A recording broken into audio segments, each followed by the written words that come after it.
Itu yang dinamakan suwung. Ini adalah alam kematian. Gitu loh.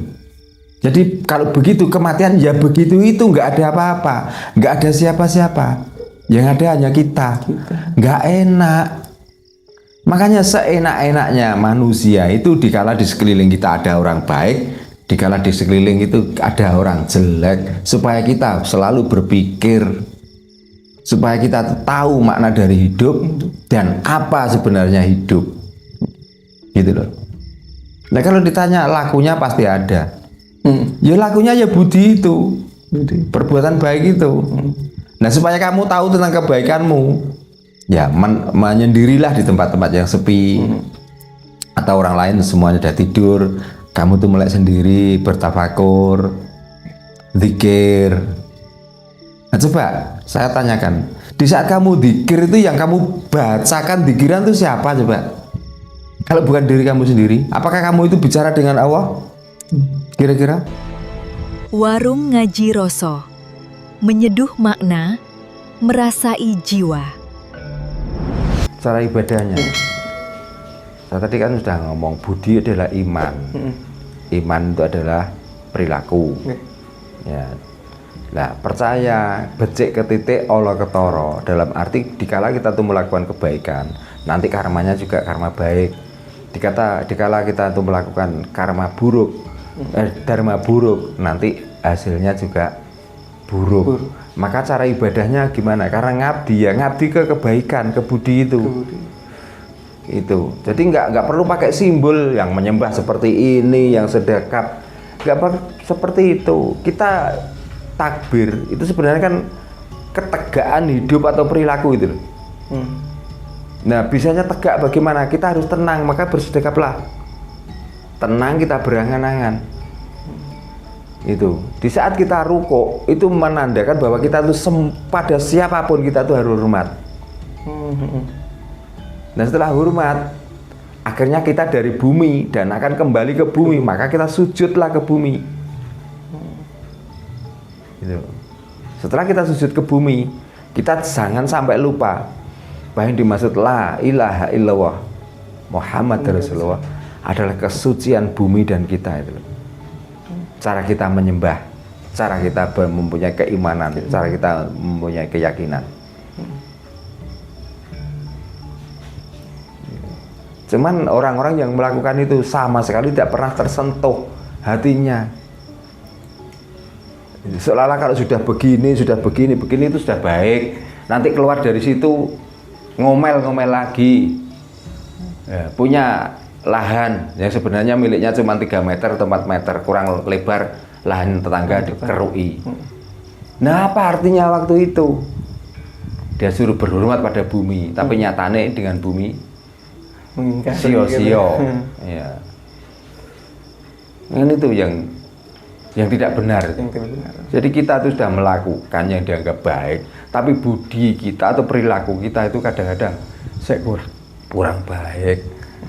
Kita sudah menyerahkan bahwa mati, hidup, harta benda itu sudah saya serahkan. Wa ma mati lillahi rabbil alamin. Saya serahkan semuanya pada Tuhan. Tapi di saat habis membaca itu, di luaran kayak apa nih? Tarung ya tarung. Nah, bikin onar ya bikin onar. Kan itu. Nah ini percuma tuh kita mengucapkan tapi tidak pernah diaplikasikan pada perilaku atau budi kita tiap hari. Nah mungkin itu yang inilah yang disayangkan sebenarnya. Makanya saya kan sering karena ini yang dibicarakan tentang Jawa dan Islam tuh ya. Islam itu sudah benar ajarannya. Makanya benar inna dina ingdawa Islam. Agama yang diakui, agama yang paling benar adalah agama Islam. Karena Jawa pun sebenarnya Islam. Orang yang melakukan budi artinya dia mengharap keselamatan. Nah keselamatan itu adalah perilaku. Keselamatan adalah dharma. Makanya becik ke titik Allah ketoro. Gitu loh. Nah ini mungkin ya yang bisa membedakan ketika orang tersebut paham dengan budi dan orang tersebut tidak paham dengan budi, mungkin itu ya. Iya. Terkadang hanya bisa melakukan tanpa bisa merasakan, mungkin seperti itu. Nah ya makanya kita itu mendingan orang-orang yang beragama, yang selama ini gembar-gembor, yang selama ini itu kadang-kadang sudahlah apa namanya, saya sampai gak paham. Daripada kamu melakukan itu kok membuat hatimu tuh semakin sakit, semakin kamu tuh gak karuan, mendingan gak usah beragama sama sekali. Yang penting budi luhurmu kamu perbaiki. Mestinya seperti itu. Karena agama itu adalah kesucian. Tuntunan dari kepercayaan, dari agama itu semua menuntun pada kesucian perilaku kita sendiri, kebudi luhuran kita sendiri. Nggak ada agama itu mengajarkan yang arogansi, agama yang mengajarkan tingkah laku yang kurang benar tuh nggak ada. Tapi kebanyakan orang-orang yang melakukan itu kan orang-orang yang beragama malah. Iya. Nah ini kan kasihan, gitu loh. Sampai dihujat dari agama lain, sampai ditandai, nggak ada agama itu yang kotor, nggak ada agama itu yang. Nah ini karena apa ya? Karena budi orang-orang itu, karena perilaku orang-orang itu sendiri. Wong ibarat kita tuh semakin kita itu ibarat padi, semakin tua. Kalau bisa tuh semakin merunduk, semakin kita tuh pandai, semakin kita tuh lemah lembut, gitu. Lah enggak sekarang. Semakin tua semakin dangar, semakin tua semakin arogan, semakin tua semakin omongannya itu menyakitkan, menyindir orang sana sini. Berarti ibarat padi itu bukan padi tua, padi kopong, atau padi yang habis dimakan burung, jadi jebrak akhirnya. Itulah. Nah orang seperti itu terus manggon ngarep terus, di depan terus malah. Begitu dia dihormati orang lain bangga, dia disanjung orang lain karena kepintarannya, cara dia menyampaikan, cara kepintarannya dia mempelajari buku itu tadi, dianggap dia seorang ulama, orang yang berilmu, dianggap orang dia seorang alim. Nah itulah, kadang-kadang kita tuh nggak pernah kontrol dari diri kita sendiri. Kalau bisa tuh semakin kita berisi, ya semakin kita merunduk, kita semakin sadar, malah seperti itu. Nggak usah bacot. Nah itu dalam beribadahnya tadi gitu kan. Ini saya dengar tuh pernah dulu Mbah Darman tuh menjelaskan tentang alam suwung tersebut. Iya. Nah, apakah orang-orang apa yang telah mencapai budinya tersendiri itu tuh sudah bisa masuk ke alam suwung tersebut gitu? Alam suwung adalah mengaplikasikan dari budi, supaya kita tuh lebih yakin, supaya kita tuh lebih tahu tentang hidup dan yang menghidupi itulah, makanya belajarlah masuk ke alam suwung. Nah, dengan cara apa? Ya cara kita masing-masing. Mau semedi silakan semedi, mau di tengah hutan belantara, di tengah hutan belantara kita menyendiri. Dengan menyendiri nanti akan ada apa coba? Enak enggak? Supaya kita tuh paham, sesuci apapun kita, sehebat apapun ilmu kita, di saat kita sudah masuk di alam yang kosong, nggak ada apa-apa, kita tuh juga hampa lah. Itulah yang dimaksud masuk ke alam suwung. Supaya kita tuh paham, ternyata seenak-enaknya sendiri itu enak kalau berdampingan dengan orang lain.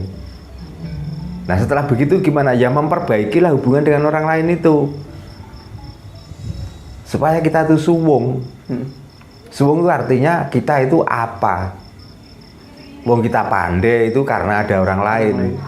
Kita dinamakan sekti karena ada musuh kita yang tidak bisa melawan pada kita. Nah kalau sendirian di tengah hutan, coba di saat kita semedi, sudah tidak mendengarkan apa-apa dan sudah tidak tahu apa-apa, enakkah itu? Nah itu yang dinamakan suwung. Ini adalah alam kematian, gitu loh. Jadi kalau begitu kematian, ya begitu itu, nggak ada apa-apa, nggak ada siapa-siapa, yang ada hanya kita. Nggak enak. Makanya seenak-enaknya manusia itu dikala di sekeliling kita ada orang baik, dikala di sekeliling itu ada orang jelek, supaya kita selalu berpikir, supaya kita tahu makna dari hidup dan apa sebenarnya hidup, gitu loh. Nah kalau ditanya lakunya pasti ada. Ya lakunya ya budi itu, perbuatan baik itu. Nah supaya kamu tahu tentang kebaikanmu, ya menyendirilah di tempat-tempat yang sepi, atau orang lain semuanya udah tidur, kamu tuh melek sendiri, bertafakur, zikir. Nah coba saya tanyakan, di saat kamu zikir itu yang kamu bacakan zikiran itu siapa coba? Kalau bukan diri kamu sendiri, apakah kamu itu bicara dengan Allah? Kira-kira? Coba. Makanya di situ ada tahmid, nah, ada takbir, ada tahlil. Itu sebenarnya kan untuk mensucikan diri kita itu sendiri. Yang dimaksud yang maha besar itu siapa? Yang dimaksud maha suci itu siapa? Yang tiada Tuhan selain Allah itu siapa? Jadi jangan kita sekedar membaca di tempat yang sepi kalau kamu nggak tahu artinya pada dirimu. Gitu. Dikir kok ngomong-ngomongan karo Gusti. Lah Gusti ku lho digawe apa omongan mbek kamu? Gitu loh. Apakah dengan kamu dikir terus Gusti, oh yo ger, yo tak terima dongamu. Yo tak kabulno gitu kira-kira? Nah, pokoknya itu sadar, malu mestinya. Kita dikir itu mensucikan diri kita itu sendiri loh. Supaya apa? Besok kita nggak perbuat jelek. Gitu. Supaya kita tahu bahwa sesuci itulah hidup kita itu, seakbar itulah hidup kita. Gitu loh. Sebenarnya nggak ada Tuhan selain Allah itu karena hidup kita itu sendiri. Seandainya aku nggak hidup, aku nggak bisa mengabarkan, nggak bisa mensucikan hidupku sendiri. Gitu. Makanya dengan keakbaran itu saya bisa lebih, ya kelebihan dari bisa saya berikan, itulah akbar, itulah kebesaran kita. Beda dengan yang kaki 4 jalannya merangkak. Beda. Jadi jangan samakan sama-sama hidup antara yang kaki 4 merangkak dengan kamu yang tegak berdiri. Jangan samakan. Maka perilakunya, budinya jangan menyerupai itu. Jadi ben tiwas kamu mlaku ngadeg ning kelakuanmu kaya sing mlaku mbrangkang sikil papat. Ben enggak seperti itu. Maka jagalah kesucianmu hidup itu. Gitu loh. Jadi kita tuh bicara dengan kita sendiri. Supaya apa? Supaya kita tuh mencegah perbuatan kita supaya tidak sampai melakukan perbuatan yang kira-kira dianggap jelek. Gitu loh. Nah, dulu juga tuh orang tua saya gitu Mbak pernah bilang ngaji itu jangan jauh-jauh katanya. Lo toh diri sendiri aja toh kamu aja nih katanya gitu. Mungkin bisa. Ya, makanya orang Jawa pun juga seperti itu. Guru sejati itu sebenarnya bukan orang lain. Guru sejati itu kita itu sendiri. Gitu loh. Bukan orang lain. Orang lain itu cuman pembimbing. Nah tinggal kamu diajar kebaikan kaya apa, nek hatimu tidak tersentuh, kamu tidak berusaha untuk melakukan kebaikan itu percuma.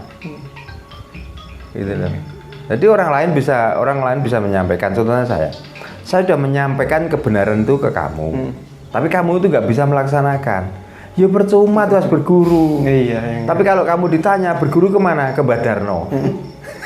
Kamu yang melakukan keburukan, aku yang kena. Kenang ya. Nah, gitu loh. Maka belajarlah dari dirimu. Caranya gimana? Ya caranya gini, badanmu kamu cubit sendiri.